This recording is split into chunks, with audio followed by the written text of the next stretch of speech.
Fala galera, aqui é Vinícius da Special Injeção Eletrônica. Hoje nós iremos falar sobre os sensores, né? Hoje é a nossa segunda aula. Iremos falar sobre os sinais de entrada. O que seriam os sensores? Os sensores seriam, de forma grotesca falando, o nosso nariz, entendeu? Que serve para captar, entendeu? Sentidos, para captar coisas, captar informações e mandar para o nosso cérebro, entendeu? Então, os sensores, eles são os nossos sinais de entrada. Eu vou falar sobre 4 hoje, tá, galera? E vou dizer para vocês qual é o funcionamento deles, entendeu? Eu não vou passar qual é a parte de simbologia elétrica, porque eu vou passar isso só mais para frente. Então, vamos dizer aqui, né, o que são os sensores ou sinais de entrada, entendeu? Na última aula a gente falou da UCE e hoje nós vamos falar sobre os sensores, são os sinais de entrada da UCE. Hoje nós vamos falar sobre o ACT, o ST, o TPS, o MAP e o MAF, tá? Hoje eu não quero fazer um vídeo muito extenso, eu queria fazer um vídeo mais light, né? Pra galera conseguir entender bem cada aula, porque eu acho que quando a gente fala demais, fica difícil da pessoa conseguir entender, né, a aula. Então eu acho que a gente aprendendo de pouquinho em pouquinho, você consegue ter mais fixação no que você está aprendendo. Então, vamos dizer aqui o que é o ACT e o ST. Eu vou explicar os dois juntos, tá, galera? Depois vou passar para os outros. Eu comprei comprei não, esse daqui eu peguei da minha irmã, esse caderninho, e comprei os pilotos para dar uma aula melhor para vocês. Então, o que é o ACT e o ST? Eles são termistores, entendeu, galera? Eles medem a temperatura através de uma resistência. Essa resistência, esses sensores, eles podem ser do tipo NTC e PTC. Vamos entender primeiro o que é o PTC para depois o NTC, para não embolar a cabeça de vocês. O PTC quer dizer coeficiente de temperatura positivo. O que seria isso? Quanto maior, deixa eu usar o preto, quanto maior a temperatura, maior é a resistência, galera. Já o NTC, quanto maior é a temperatura, menor é a resistência. O que seria isso de forma prática? Sensores PTCs, vou utilizar um exemplo. Se eu tenho aqui 100 graus a 2000 ohms, quando eu tiver 110 graus, eu vou ter 2100 ohms. Já no NTC, quando eu tiver os mesmos 100 graus, eu vou ter 2000 ohms. Já quando eu tiver 110 graus, eu vou ter 1900 ohms. No NTC a resistência vai abaixando conforme a temperatura vai aumentando, no PTC a temperatura aumenta junto, a resistência vai aumentar também. Entendeu, galera? Esse é um exemplo prático para vocês. Então vamos lá. Qual a principal função, né, de cada um? Bateu aqui. Qual a principal função de cada um? O ACT mede a temperatura do ar que entra dentro do coletor. Já o ST mede a temperatura do fluido do motor. Entendeu, galera? O ACT, toda vez que vai passando o ar para dentro do TBI, ele vai medindo qual é a temperatura que está passando aquele ar, entendeu? Para o módulo conseguir ter essa informação e, junto com outras informações, melhorar a queima. Por exemplo, ele, com essa informação, ele pode saber se está frio, se está quente o dia, entendeu? Se tiver frio, ele vai ter que injetar mais combustível para ligar o carro do que num dia quente, entendeu? Para visar o que a gente tinha falado na outra aula, a economia de combustível e o melhor desempenho. O ECT, ele vê, né, capta a informação da parte de fluido do motor, a temperatura. Esse daqui é um ECT, tá, galera? Um sensor de temperatura. Ele é do Honda. E esse sensor de temperatura, ele possui 2 fios. Normalmente um positivo e um sinal que vai para o módulo, ou um sinal que vem do módulo e volta para o módulo, entendeu? Pode acontecer dessas formas, como pode acontecer de outras. A gente não fica ligado, tá galera? Assim, só pode ser desse jeito, não.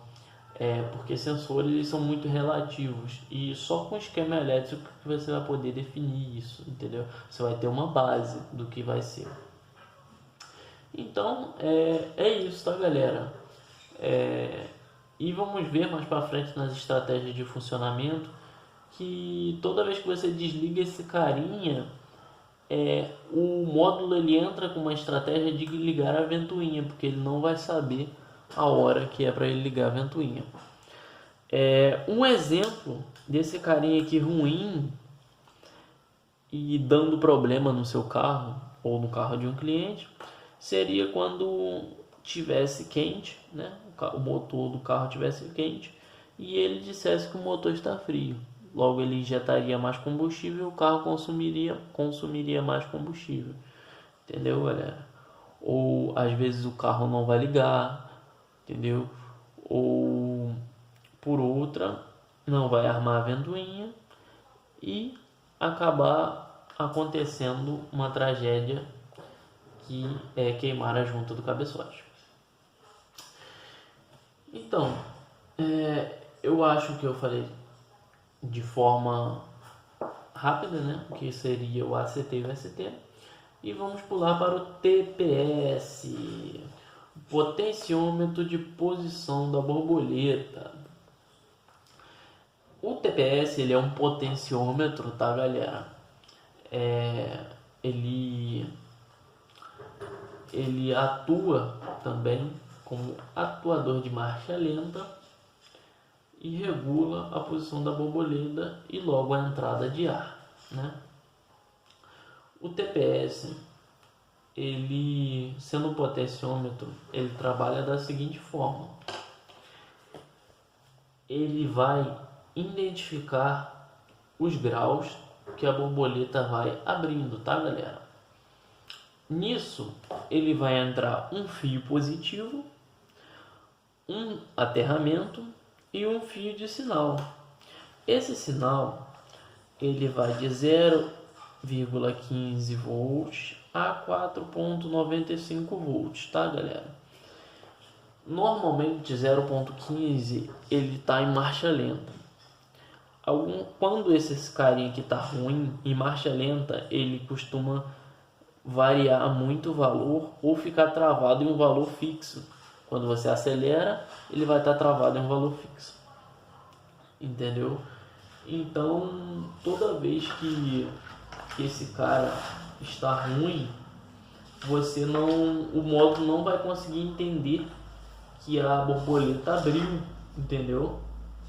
Aí vai acabar dando muito problema para você, porque o carro vai começar a ter perda de potência, porque não vai ter ar suficiente para haver queima no motor, queima no caso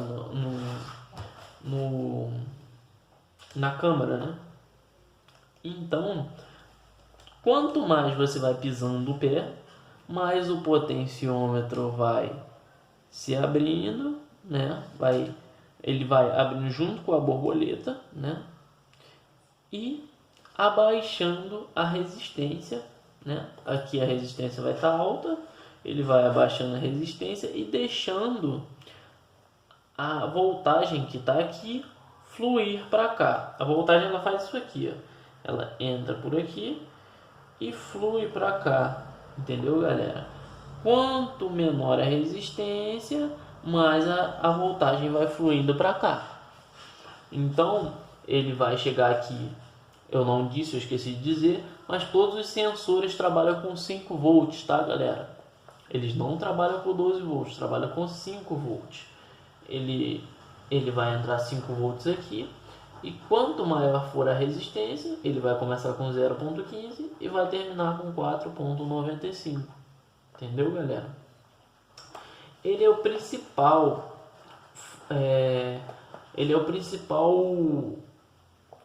digamos assim, ele faz, né, a estratégia de cut-off. Quando você está em uma alta rotação no motor e esse cara tá fechado, tá em 0.15, ele vai falar assim pro módulo: cara, eu tô fechado e você tá com uma rotação alta, entendeu? O módulo vai entender assim: pô, eu tô com uma rotação alta e ele tá fechado, o que eu vou fazer? Eu vou cortar o combustível, que se chama cut-off, o corte de combustível através de uma alta rotação. Normalmente quando você vai descer um morro, uma serra engrenada, que é o correto, corta o combustível e aí você vai descendo só com a inércia, no caso do motor, né? Se você deixar na banguela, o motor vai continuar injetando combustível e vai continuar gastando. Então isso de banguela economizar combustível, isso é um mito. Ele também faz o compressor desarmar, tá, galera? Para quem tem ar-condicionado no carro e vê que quando você dá aquela pisada, o ar-condicionado desarma, é o TPS dizendo para o módulo: olha, eu tô aberto. E o módulo entende: poxa, ele está aberto e eu preciso injetar mais combustível e esse ar-condicionado está pesando, ele está ligado. Então o que eu vou fazer? Eu vou desligar o ar-condicionado rapidinho para ele retomar com o carro. Quando ele acabar de retomar com o carro e esse cara voltar para um nível aceitável, digamos assim, que ele não esteja muito aberto, eu vou lá e volto a ligar o compressor. Então, galera, isso que normalmente acontece. Ele é o regulador da entrada de ar. Vamos falar agora sobre o nosso MAP, galera. O que seria o MAP? O MAP, ele serve para medir a quantidade de ausência de oxigênio, tá, galera? Ou seja, vácuo. Vácuo é a ausência de oxigênio. A ausência de oxigênio dentro do nosso coletor. Alguns MAPs possuem o albímetro. O que seria um albímetro? Um albímetro, ele mede também a pressão externa, entendeu?